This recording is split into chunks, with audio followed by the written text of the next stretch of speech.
नमस्कार. संघर्ष वृत्तवाहिनीमध्ये आपलं स्वागत. घेऊया ठाणे आणि आसपासच्या परिसरामधील घडणाऱ्या महत्त्वाच्या घडामोडींचा आढावा.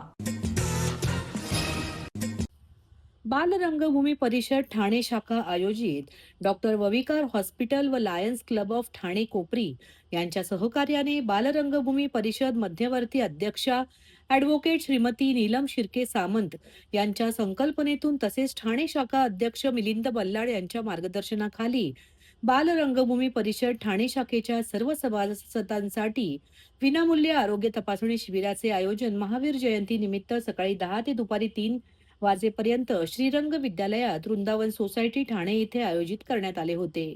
सदर शिबिरात बाल रंगभूमीच्या 55 सभासदांनी भाग घेतला. या आरोग्य शिबिरामध्ये तज्ञ डॉक्टरांकडून विविध आरोग्य तपासणी करण्यात आल्या. रक्तदाब, मधुमेह, डोळ्यांची तपासणी, हृदयविकार, ECG टेस्ट तसेच सर्वसाधारण आरोग्याची तपासणी करण्यात आली. डॉक्टरांनी योग्य आहार, व्यायाम आणि नियमित तपासणी याबाबत वैद्यकीय मार्गदर्शन केले. या निशुल्क आरोग्य शिबिराचे आयोजन केल्याबद्दल लायन्स क्लब कोपरीच्या सोनल काटदरेकर यांचे विशेष आभार बाल रंगभूमी ठाणे शाखेतर्फे मानण्यात आले. मध्यवर्ती कार्यालयातून कार्याध्यक्ष राजू तुलारवार यांनी ठाणे शाखेचे विशेष कौतुक केले. आरोग्य शिबिर यशस्वी करण्यासाठी बाल रंगभूमीचे सहसचिव राजेश जाधव, खजिनदार दयानंद पाटील, उपाध्यक्ष मेघना साने, पांडुरंग पाटील, जयश्री इंगवले, यशश्री आपटे, नीता माळी, भारती सोनगिरे, आसावरी गोखले, कुंदा कोटस्ताने, कल्पना पुंड यांनी अथक परिश्रम घेतले. राजू तुलारवार, बालरंगभूमी परिषद मध्यवर्ती शाखेचा कार्याध्यक्ष आणि या ठाणे शाखेचा सामान्य सभासद. वार्षिक कार्यक्रम जो मध्यवर्तीचा असतो त्याच्यामध्ये सभासदांसाठी आरोग्य शिबिर हा एक कार्यक्रम प्रत्येक वर्षी नमूद केलेला असतो आणि यावर्षी 2026 साली ठाणे शाखेने श्रीरंग विद्यालयात ठाणे शाखेच्या सभासदांसाठी मेडिकल कॅम्प अरेंज केलेला आहे. अतिशय उत्कृष्ट व्यवस्था आहे. 6 ते 8 प्रकारच्या टेस्ट तिकडे होत आहेत. बाजारात जर गेलं तर ज्याची 1400-1600 रुपये किमतीची जी टेस्ट आहेत त्या इथे सभासदांसाठी विनामूल्य मिळत आहेत आणि या सर्व सभासदांनी जवळजवळ मला वाटतं 50 सभासदांनी या सेवेचा लाभ घेतलेला आहे आणि या मेडिकल कॅम्पला, या वैद्यकीय शिबिरला यशस्वी केलं आहे. त्यासाठी ठाणे शाखेच्या सर्व कार्यकर्त्यांचं, सभासदांचं कौतुक आणि याला आम्हाला मदत करणाऱ्या लायन्स क्लबच्या ठाणे कोपरी शाखेच्या सोनल मॅडमना खास धन्यवाद.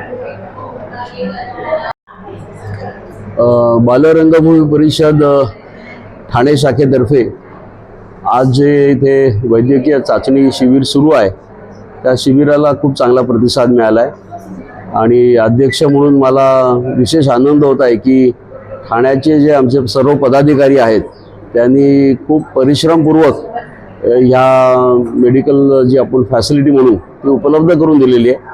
अत्यंत ज्या सर्व चाचण्यांची बाहेर फार मोठी किंमत आहे त्या अतिशय निशुल्क दरात आम्ही करून देतोय आणि या परिसरातल्या अनेक लोकांनी त्याचा फायदा घेतलेला आहे. जवळजवळ 101 लोकांनी त्याचा फायदा घेतलेला आहे. उपक्रम घेण्याच्या मागेचा हेतू असा होता, आमच्या ज्या अध्यक्ष आहेत महाराष्ट्र शाखेच्या तर नीलमताई शिर्के, त्यांची अशी संकल्पना होती की बालरंगभूमी परिषदेतर्फे आपण जे काम करतो आणि सर्व पदाधिकारी काम करत असतात, कार्यकर्ते काम करत असतात, पण ते स्वतःच्याच प्रकृतीकडे फार लक्ष देऊ शकत नाहीत. तर त्यांनी सुद्धा आपल्या प्रकृतीची काळजी घेतली पाहिजे की जेणेकरून त्यांची प्रकृती चांगली राहील आणि त्यांच्याकडनं अधिक चांगल्या पद्धतीचं काम होऊ शकेल. त्यामुळे एक वेगळा असा उपक्रम आम्ही हाती घेतला आणि त्याला चांगला प्रतिसाद मिळाला. बाकी बालरंगभूमी परिषदेचं काम ठाण्यात जोरात सुरू आहे. मी या निमित्ताने पुन्हा एकदा आवाहन करतो ठाणेकरांना की ज्यांना बालरंगभूमी परिषदेत किंवा मुलांसाठी काहीतरी काम करायचं आहे त्यांनी आमचे सदस्य व्हावं. आमच्याशी संपर्क तुम्ही साधलात तर आम्ही तुम्हाला सामावून घेऊ आणि आपण एकत्र मिळून ठाणेकर म्हणून आपण वेगळ्या पद्धतीने बालरंगभूमी परिषदेचं जे काम आहे ते पुढे घेऊन जाऊ. मी पुन्हा एकदा आमच्या सर्व कार्यकर्त्यांचे मनपूर्वक आभार मानतो आणि ज्यांनी या शिबिराचा लाभ घेतला त्यांच्यावर सुद्धा मी आभार मानतो की त्यांनी इथे येऊन या संधीचा फायदा घेतलेला आहे. मला असं वाटतं एक चांगल्या पद्धतीचा उपक्रम सुरू झालेला आहे, त्याबद्दल मी स्वतः खूप आनंदी आहे. धन्यवाद.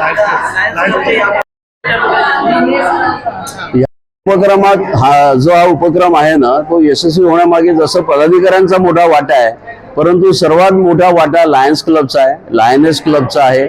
आणि आपले जे ठाण्यातले प्रसिद्ध नेत्ररोग तज्ज्ञ आहेत डॉक्टर वावीकर, तर त्यांचे सर्व कर्मचारी इथे आलेले आहेत आणि त्यांनी सगळं त्यांची उपकरणं इथे आणलेली आहेत आणि त्या उपकरणांच्या माध्यमातून मला असं वाटतं ही चाचणी होत आहे. त्यामुळे चांगल्या पद्धतीने त्याची सगळी तपासणी झालेली आहे. त्याबद्दल मी त्या सर्व सामाजिक संस्थांचा मी मनपूर्वक आभारी आहे. टेंबीनाका येथील जैन मंदिर परिसरात महावीर जयंतीच्या पावन निमित्ताने जैन समाजातर्फे धार्मिक व सांस्कृतिक कार्यक्रमांचे आयोजन मोठ्या श्रद्धा आणि उत्साहात करण्यात आले. यावेळी टेंबीनाका येथून निघालेली भव्य शोभायात्रा तलावपाली परिसरातून मार्गक्रमण करत पुन्हा जैन मंदिरात दाखल झाली. तेथे सर्व भाविकांचे स्वागत करत मिरवणुकीचा समारोप करण्यात आला. शोभायात्रेत आकर्षक झांक्याद्वारे भगवान महावीर यांच्या अहिंसा, सत्य आणि त्याग या संदेशाचे प्रभावी सादरीकरण करण्यात आले. या कार्यक्रमाला आमदार संजय केळकर आणि निरंजन डावखरे हे विशेष उपस्थित होते. त्यांनी जैन समाजासोबत भगवान महावीर यांच्या जन्मोत्सवात सहभाग घेतला. तसेच त्यांच्या विचारांना समाजासाठी प्रेरणादायी असल्याचे सांगत सर्वांना महावीर जयंतीच्या शुभेच्छा दिल्या. यावेळी मिरवणूक, पूजा अर्चा आणि विविध सामाजिक उपक्रमांच्या माध्यमातून जैन समाजाने आपली श्रद्धा, एकता आणि समृद्ध परंपरेचे सुंदर दर्शन घडवले. राजस्थानच्या 77व्या स्थापना दिनानिमित्त वर्तक नगर येथील वेदांत खुल्या रंगमंचावर भव्य दिव्य राजस्थान महोत्सवाचे आयोजन करण्यात आले होते. या महोत्सवातून ठाणेकरांना राजस्थानी संस्कृती, परंपरा आणि खाद्य संस्कृतीचा अनोखा अनुभव घेता आला. या महोत्सवाचे आयोजन राजस्थानी विकास मंचचे राकेश मोदी आणि कपूर रामावत यांनी केले होते. कार्यक्रमात राजस्थानच्या पारंपरिक लोककला, संगीत आणि नृत्य यांचा सुंदर संगम पाहायला मिळाला. यावेळी राजस्थान भूषण पुरस्काराने चंद्रकुमार जाजोडिया, सुरेंद्र शर्मा, अरुण जोशी, महेश जोशी, विजय बसवतिया यांना सन्मानित करण्यात आले. तर राजस्थान गौरव पुरस्काराने उदय परमार, अशोक पारिक, प्रदीप गोयंका आणि लक्ष्मीकांत मुंद्रा यांना मान्यवरांच्या हस्ते गौरविण्यात आले. राजस्थानचे प्रसिद्ध लोकगायक लेहरू दास मेवाडा अँड पार्टी यांनी आपल्या सुमधुर गायनाने उपस्थितांची मने जिंकली. तसेच राजस्थानी चित्रपट अभिनेत्री व सुप्रसिद्ध लोकगायिका टिंकल वैष्णव आणि अभिनेत्री सोमनल राईका यांनीही आपल्या सादरीकरणातून प्रेक्षकांना मंत्रमुग्ध केले. याशिवाय लोककलाकार हमीरा राम राईका यांच्या पारंपरिक कला प्रदर्शनालाही प्रेक्षकांचा उत्स्फूर्त प्रतिसाद मिळाला. कार्यक्रमाला ठाणे शहरातील राजस्थानी समाजासह विविध क्षेत्रातील नागरिकांनी मोठ्या संख्येने उपस्थिती लावली. संपूर्ण परिसरात राजस्थानच्या संस्कृतीचा रंगतदार माहोल अनुभवायला मिळाला. या महोत्सवातून समाजात एकोपा आणि सांस्कृतिक परंपरा जपण्याचा संदेश देण्यात आला. यावेळी परिवहन मंत्री प्रताप सरनाईक, आमदार संजय केळकर, आमदार निरंजन डावखरे, माजी आमदार रवींद्र फाटक तसेच आयोजक राकेश मोदी, गफूर रमावत आणि राजस्थानी समाजाचे अनेक मान्यवर व महिला वर्ग पारंपरिक पोशाखात मोठ्या संख्येने उपस्थित होते. कार्यक्रमाच्या यशस्वी आयोजनाबद्दल आयोजकांनी सर्व उपस्थितांचे आभार मानले. राजस्थान महोत्सव आज 30 तारखेला राजस्थान स्थापनेच्या उपलक्ष्यामध्ये आपण ठाण्यात आज राजस्थानी परंपरा, राजस्थानी लोकगीत, राजस्थानी व्यंजन आणि राजस्थानी लोककला आणि इथली शौर्यगाथा आज आपण इथे वर्तक नगरच्या वेदांत ग्राउंड वरती साकार केलेले हजारोच्या संख्येने राजस्थानी समाजातली आणि ठाण्यातली जनता आज इथे उपस्थित झालेली आहे कार्यक्रमाला. वैशिष्ट्य काय? वैशिष्ट्य मध्ये आज राजस्थानी व्यंजनाचा स्वाद, राजस्थानी शौर्यगीत, राजस्थानी परंपरा, राजस्थानी तलवार डान्स व राजस्थानचं प्रसिद्ध घुमर डान्स आपल्या राजस्थानी समाजाची महिला आज इथे प्रस्तुत करत आहेत आणि त्याला लोकांचा उत्स्फूर्त प्रतिसाद भेटलेला आहे.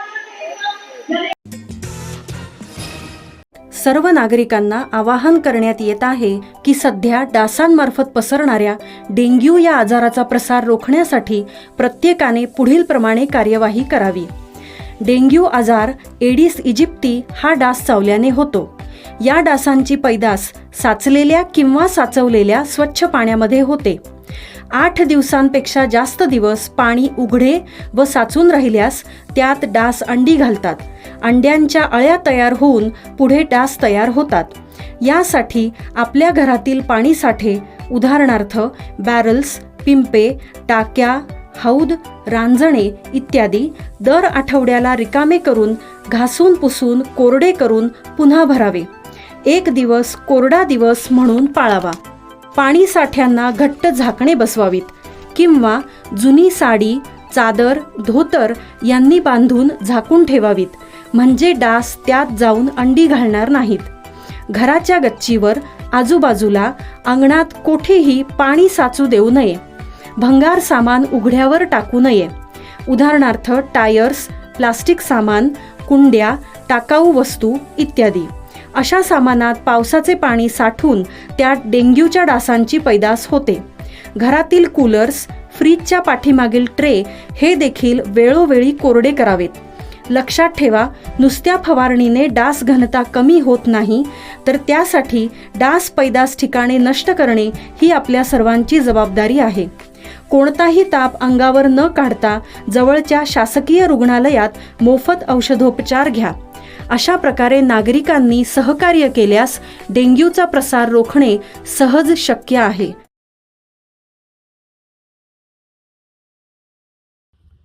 Tennis cricket sports federation of India यांच्या वतीने आयोजित करण्यात आलेल्या प्रेसिडेंट कप इंडिया 2026 या देशव्यापी टेनिस क्रिकेट स्पर्धेचा भव्य शुभारंभ आज दिनांक 31 मार्च रोजी ठाण्यातील दादोजी कोंडदेव स्टेडियम येथे संपन्न होणार आहे. या स्पर्धेचे उद्घाटन राज्याचे उपमुख्यमंत्री एकनाथ शिंदे आणि बॉलिवूडचे सुप्रसिद्ध अभिनेते सुपरस्टार सलमान खान यांच्या हस्ते होणार आहे. त्यामुळे या उद्घाटन सोहळ्याला अधिकच आकर्षण प्राप्त होणार आहे. कल्याण लोकसभा मतदारसंघाचे खासदार डॉक्टर श्रीकांत एकनाथ शिंदे यांच्या पुढाकारातून या भव्य स्पर्धेचे आयोजन करण्यात येत असून ते tennis cricket sports federation of इंडियाचे राष्ट्रीय अध्यक्ष म्हणून कार्यरत आहेत.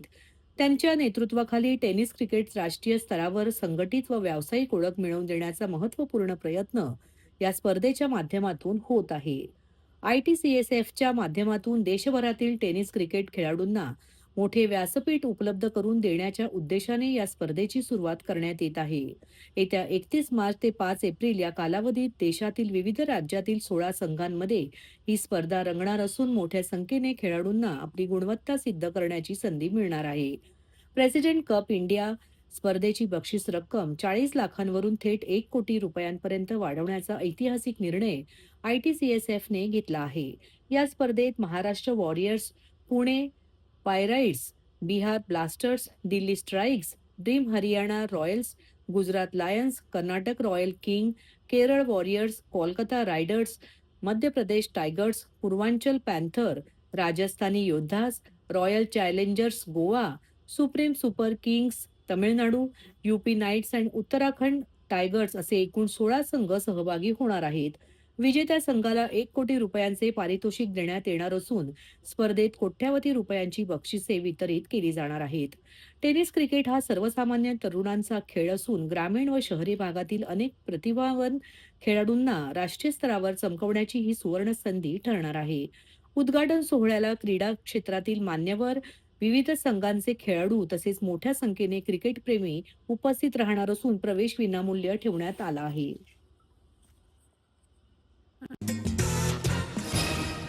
सन 1863 मध्ये नगरपालिका आणि 1982 मध्ये स्थापन झालेली ठाणे महानगरपालिका ही ठाणे जिल्ह्यातील सर्वात जुनी स्थानिक स्वराज्य संस्था आहे. मात्र या पालिकेचा प्रवास कूर्मगतीने सुरू आहे. अवघ्या 10 वर्षात नवी मुंबई महानगरपालिकेने 4,500 कोटीने झेप घेतली आहे, तर ठाणे महानगरपालिकेला रडत रखडत 3,400 कोटींची झेप घेता आली आहे. हे लाजिरवाणे असून 3 दिवस चाललेल्या चर्चेनंतर सदस्यांनी मांडलेल्या सर्वच सूचना ग्राह्य धरण्यात येणार आहेत का, असा सवाल राष्ट्रवादी काँग्रेस शरदचंद्र पवार पक्षाचे जिल्हाध्यक्ष मनोज प्रधान यांनी केला आहे. सन 2016-17 साली नवी मुंबई महानगरपालिकेकडून 1975.84 कोटींचा अर्थसंकल्प मांडला होता. यंदा हाच अर्थसंकल्प 6,704 2.83 कोटींचा आहे, तर सन 2016-17 मध्ये 2800 कोटींचा अर्थसंकल्प असलेल्या ठाणे महानगरपालिकेचा अर्थसंकल्प 6,221 कोटींचा आहे. म्हणजेच गेल्या 10 वर्षात नवी मुंबईने 4,728.49 कोटी तर ठाणे महानगरपालिकेने 3,421 कोटींची झेप घेतली आहे. सर्वाधिक काळ सत्ता उपभोगणाऱ्यांनी ठाण्याचा विकास साधलाच नसल्याचे यावरून सिद्ध होत आहे. ठाणे महापालिकेनंतर तब्बल 10 वर्षांनी स्थापन झालेल्या नवी मुंबई महानगरपालिकेला एवढी झेप घेता येत असेल तर ठाणे महापालिकेचे हे अपयश नाही का, असा सवाल मनोज प्रधान यांनी उपस्थित केला आहे. दरम्यान अर्थसंकल्प सादर केल्यानंतर सुमारे 3.5 दिवस ठाणे महानगरपालिकेची महासभा आयोजित करून त्यावर चर्चा करण्यात आली. कधी नव्हे ते अनोख्या नगरसेवकांनीही अर्थसंकल्पावर चांगले भाषण केले. शहरातील विविध समस्यांवर नगरसेवकांनी भाष्य केले आहे. या सर्व सूचनांचा समावेश सुधारित अर्थसंकल्पात करण्यात आला पाहिजे. मात्र ते शक्य होणार आहे का, यावर ठाणे महानगरपालिका महापौर आणि आयुक्तांनी भाष्य करावे, असे आवाहनही प्रधान यांनी केले आहे. एक गोष्ट जी ठाण्याच्या नागरिकांना खऱ्या अर्थाने माहीत नसेल ती आज मला सांगायची आहे की ठाणे महानगरपालिका ही 1982 साली झाली, पण ठाणे नगरपालिका ही देशातली साधारण पहिली 1863 साली झाली. याचा संदर्भ मी अशासाठी देतोय की एक आपण तुलना करूया. 1982 मध्ये ठाणे महानगरपालिका झाली आणि 1992 मध्ये नवी मुंबई महानगरपालिका झाली. तुम्हाला सगळ्यांना ठाऊक आहे की गेले काही दिवस म्हणजे एक रेकॉर्ड या ठाणे महानगरपालिकेने केला की 3 दिवस महासभा चालली आणि अतिशय उत्कृष्ट अशा सूचना आमच्या सगळ्या तरुण नगरसेवकांनी, नवीन नगरसेवकांनी तसेच अनुभवी नगरसेवकांनी दिल्या. आजची ही महासभा संपली ती सकाळी 6 वाजता संपली. म्हणजे किती मेहनत आमचे सगळ्याच पक्षाचे नगरसेवक करत आहेत. आता मला 2 गोष्टी प्रामुख्याने आयुक्तांना आणि महापौरांना विचारायच्या आहेत.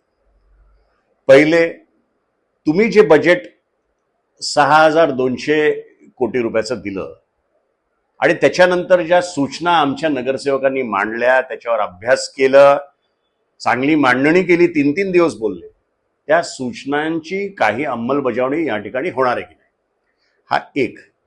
दुसरं, आज मी सकाळी पेपर वाचला तर बघितलं की नवी मुंबईनी आज त्यांचं बजेट सादर झालं, ते 6,700 कोटीच्या घरात गेला, 6,728 कोटी.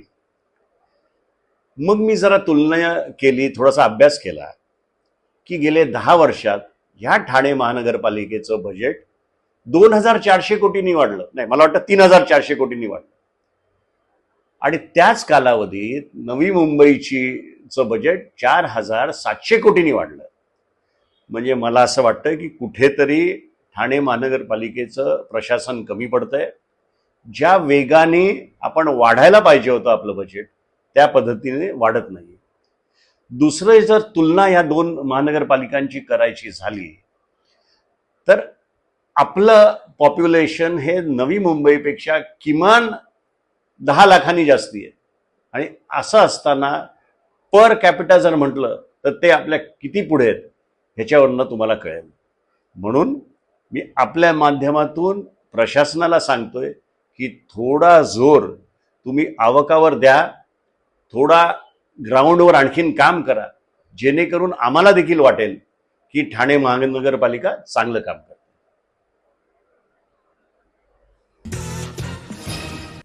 तर हे होतं संघर्ष वृत्तवाहिनीचं आजचं बातमीपत्र.